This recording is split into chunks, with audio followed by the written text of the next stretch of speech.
Hello dear students, अस्सलामु अलैकुम। कैसे हैं आप? आज का लेक्चर बहुत ज़बरदस्त होने वाला है। आज दिल और दिमाग की खिड़कियां खोल के बैठे, ज़हनी और जिस्मानी तौर पर बिल्कुल आज एक ही जगह पे जम के बैठे। हम आपको माजी, बहुत दूर के माजी तक ले जाएंगे, फिर माजी करीब में ले आएंगे, फिर हम हाल में आ जाएंगे जिस हाल में हैं हम। तो आज हमने फिजिक्स को डिफाइन करना है, बड़ा काम नहीं है हमारे पास आज। तो पहले ज़रा हिस्ट्री ऑफ फिजिक्स के बारे में आप जान लें। ये भी जहन में रखें, जिसको आज हम हिस्ट्री ऑफ फिजिक्स कह रहे हैं, यही हिस्ट्री ऑफ साइंस भी यही है। पहले इस साइंस को नेचुरल फिलॉसफी कहा जाता था। ये ज़माना था यूनानियों का। हम एस्टैब्लिश्ड हिस्ट्री के हवाले से सुकरात से शुरू कर रहे हैं। फिर सुकरात के बाद उसका मशहूर शागिर्द प्लेटो, अफलातून है। फिर अरिस्टोटल, जिसको हम अरस्तू भी कहते हैं। इसका ज़माना है 384 कब्ल मसीह से 322 तक। इस वक्त नेचुरल फिलॉसफी कहा जाता था, जिसको आज हम साइंस कहते हैं। इसके बाद आप देखें, एक बड़ा लंबा पीरियड आ जाता है। 322 के बाद कब्ल मसीह से ये 8वीं सदी आ जाती है, यानी 700 कुछ ईस्वी शुरू हो जाता है, एडी जिसे कहते हैं। ये मुस्लिम्स का ज़माना है। ये तकरीबन 8वीं सदी से लेकर 13वीं सदी तक, उस वक्त इसको इल्म का, जो कि अरबिक यूज करते थे, तो उसमें इल्म का लफ्ज इस्तेमाल होता है, जिसे हम कहते हैं अल इल्म नूरुन, रोशनी है इल्म। दरअसल उसमें सारा इल्म शामिल है, कायनात का भी और जो कुछ इल्म बाकी भी दिया गया। उसके बाद इनका जो ज़माना रहता है मुसलमानों का, वो तकरीबन 8वीं सदी से 13वीं सदी तक इल्म का ज़माना है। इनकी ताकत का ज़माना तो 20वीं सदी तक भी चलता है।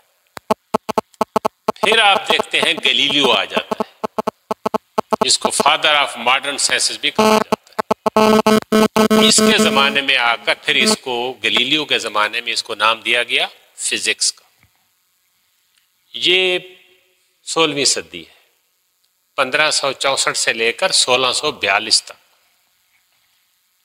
1642 में गैलीलियो की डेथ होती है। 1643 में न्यूटन पैदा होता है। न्यूटन का ज़माना है 1643 से लेकर ये आप 1727 तक। फिर ये आजकल ये ज़माना क्लासिकल फिजिक्स कहलाता है। न्यूटन के ज़माने में इसको मॉडर्न फिजिक्स कहते थे। न्यूटन के ज़माने में पुरानी फिजिक्स जो है वो पहले तक थी।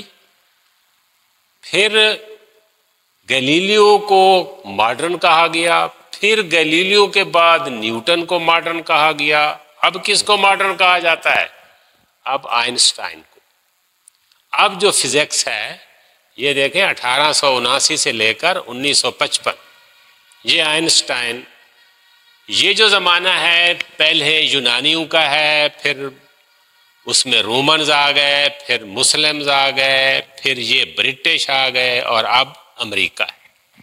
आप बहुत पहले ज़माना से 2-4 मिनट के अंदर आप नई दुनिया में पहुंच चुके हैं। तो ये मॉडर्न फिजिक्स है। अब देखें गौर से, 1955, 1879, यही तकरीबन अल्लामा इकबाल का ज़माना है और यही क़ायद आज़म का ज़माना है। इस सदी ने बड़े नाबगे पैदा किए। अब हम इस हिस्ट्री के बाद, अब आप फिजिक्स की डेफिनेशन पे पहुंच चुके हैं। ये जदीद तरीन डेफिनेशन है, वरना पहले इसी फिजिक्स को साइंस कहा जाता था। पहले इसी फिजिक्स को नेचुरल फिलॉसफी कहा जाता था। नेचुरल फिलॉसफी से इसको साइंस, साइंस से इसको फिजिक्स, अब चूंकि नॉलेज बहुत फैल गया है तो फिजिक्स अब एक इल्म की ब्रांच के तौर पर है।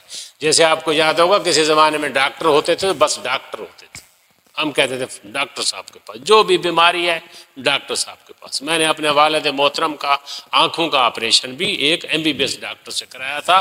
वो आँखों का ऑपरेशन करने के बाद उसने एक आदमी की हड्डी टूटी हुई है टांग की, उसका ऑपरेशन शुरू कर दिया। तो सारी चीज़ें एक ही डॉक्टर के पास होती थी। आज क्या ज़माना है, आई स्पेशलिस्ट सिर्फ आँखों का। अब जी आपके पास फिजिशियन आ जाए सिर्फ इसका, हार्ट स्पेशलिस्ट सिर्फ दिल का। तो अब तो मुझे डर लग रहा है कि कुछ ज़माने में ये भी आ जाएगा कि ये बायां आंख का डॉक्टर है और ये दायां आंख का डॉक्टर है।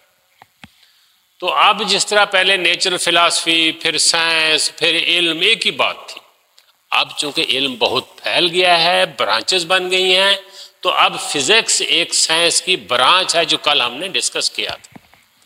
What is physics?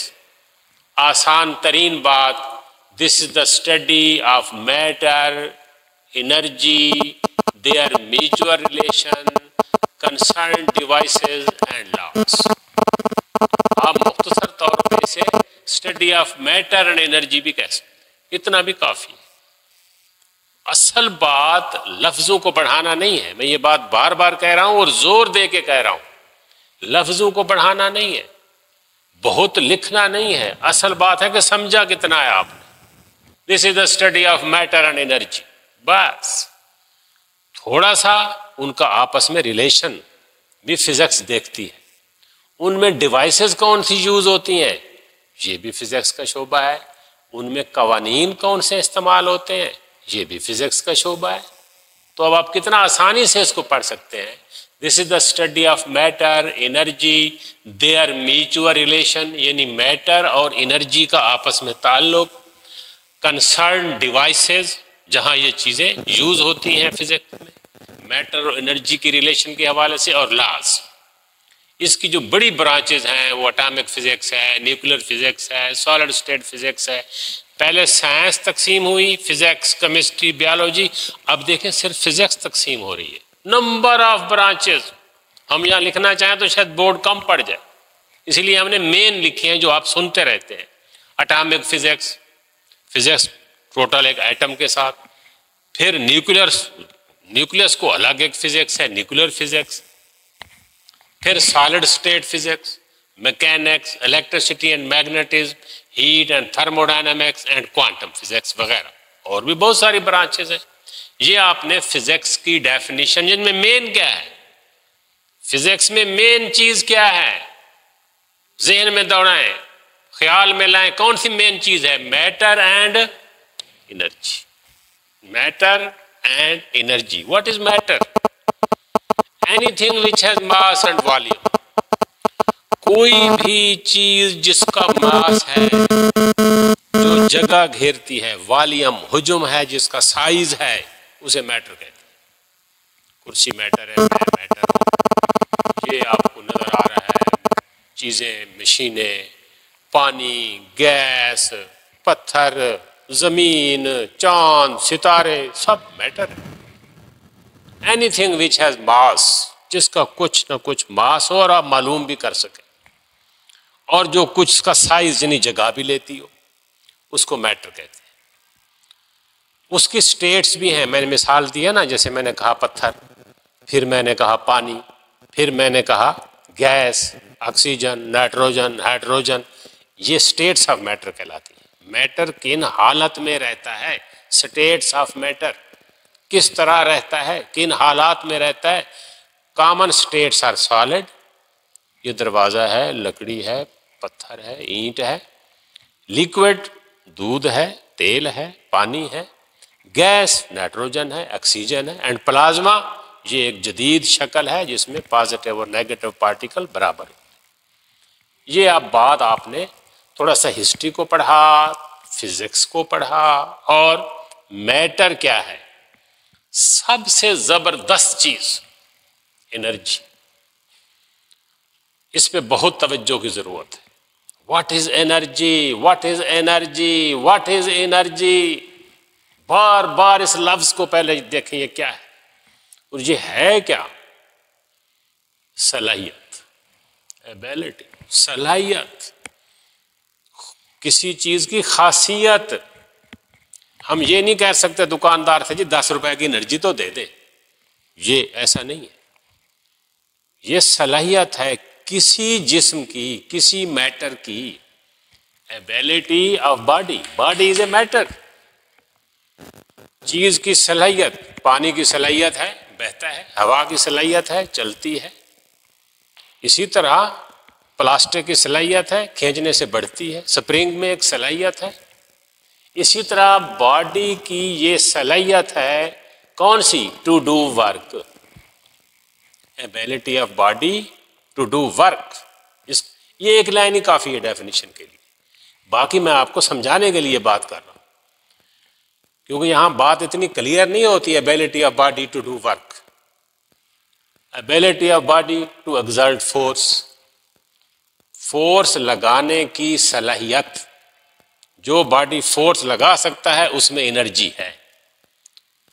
एक चीज आप देखते हैं गाड़ी रुकी खड़ी है, वो चल रही है, उसके आगे कोई चीज आती है तो उसको ले जाती है, फोर्स लगाने की सब उसमें एनर्जी आ जाती है। Ability to body to change और try to change the position of body, किसी चीज की पोजीशन को बदलना। कुर्सी को यहां से यहां उठाकर रख दे, वो रख सकता है जिसके पास एनर्जी होगी। Ability of body to change और try to change the state of rest और स्टेट ऑफ यूनिफॉर्म मोशन। एक बॉडी रुका है उसको बदलना, उसकी हालत को बदलना। एक बॉडी यकसां वेलोसिटी से हरकत कर रहा है, उसको बदलने के लिए जो चीज चाहिए उसको एनर्जी कहते हैं। फिर गौर करें एनर्जी क्या है। Ability of body to do work, ability of body to exert force, ability of body to change और try to change the position of body, ability of body to change or try to change the state of rest or state of uniform motion। Energy के बारे में मजीद कुछ आपके जहन में हो कि एनर्जी क्या है। डेफिनेशन तो हो गई, इसमें से कोई एक लाइन ही पढ़ दे, एनर्जी की डेफिनेशन है। ये बाकी बातें समझाने के लिए हैं, चीज को समझने की कोशिश करें। Please be attentive. Energy never exist separately और इंडिपेंडेंटली। एनर्जी कभी अलग नहीं रहती। हम कहें ना एनर्जी को यहां रख दो, नहीं, ये जी एनर्जी आप ले ले, मुझे थोड़ी सी एनर्जी दे दे, नो, इस तरह नहीं। एनर्जी कभी सेपरेटली, इंडिपेंडेंटली, जैसे ये कुर्सी पड़ी है, ये डाइस पड़ा है, मैं खड़ा हूं, दीवार, ऐसे एनर्जी कहीं नहीं है। तो फिर एनर्जी कहां है? Energy remain in a body. Energy हमेशा किसी बॉडी में ही होगी, मैटर में ही होगी। इसीलिए हम कहते हैं study of matter and energy. Energy remains in a body, किस शक्ल में? उस बॉडी के जो ज़रात हैं, पार्टिकल हैं, उनकी काइनेटिक एनर्जी होगी या वो पोटेंशियल एनर्जी होगी। एनर्जी बॉडी में हमेशा इसी शक्ल में रहेगी। Heat is a raw form of energy. Raw, आम शक्ल, सबसे आम शक्ल जो हीट एनर्जी की है वो क्या है? वो हीट है। आप बैठे हैं आग हीटर के सामने, आग के सामने जो कुछ आपको मिल रही है वो क्या है? हीट है। धूप में आप बैठे हैं आजकल सर्दियों में, जो मिल रही है वो हीट है। Common form of energy mechanical energy, बहुत सारी फार्म है, चंद इनका तज़किरा आप सुनते रहते हैं बातों में, अखबारों में, खबरों में, डिस्कशंस में, सेमिनार्स में। ये वो है mechanical, chemical, nuclear, elastic, electrical, solar वगैरह। वन फार्म ऑफ एनर्जी में be converted into other form. Energy की एक फार्म दूसरी में कन्वर्ट हो जाएगी। हीट है मैकेनिकल में हो जाएगी, मैकेनिकल है हीट में हो जाएगी, न्यूक्लियर है लाइट में कन्वर्ट हो जाएगी, लाइट है मैकेनिकल में कन्वर्ट हो जाएगी, सोलर है लाइट में कन्वर्ट हो जाएगी, सोलर है साउंड में कन्वर्ट हो जाएगी, पोटेंशियल एनर्जी काइनेटिक एनर्जी में कन्वर्ट हो जाएगी। एक फार्म दूसरी में कन्वर्ट हो जाएगी, लेकिन टोटल एनर्जी कांस्टेंट रहेगी। यानी जब मिलाएंगे तो टोटल अमाउंट कांस्टेंट रहेगी। In conversion of energy heat is produced. एक एनर्जी की फॉर्म जब दूसरी में कन्वर्ट होगी, हीट ज़रूर पैदा होगी। इसीलिए मैंने कहा टोटल कांस्टेंट रहेगी। मिसाल के तौर पर आपके पास कोई एनर्जी है, वो 15 है, वो कन्वर्ट हुई है 10 में, बाकी 5 हीट हो जाएगी, टोटल कांस्टेंट रहेगा। तो total amount of energy always remain constant. तो अब देखें, हमने कुछ ज़्यादा नहीं पढ़ा, हिस्ट्री ऐसे जहन में रखने की बात है। फिजिक्स क्या है, मैटर एनर्जी, फिर मैटर और एनर्जी को ही हमने डिस्कस किया है। उम्मीद है कि आप इस लेक्चर को इंजॉय भी कर रहे होंगे और आपका जहन भी कुछ थोड़ा सा खुलने लगा, आप चीज़ों को समझने भी लगेंगे। अल्लाह निगहबान।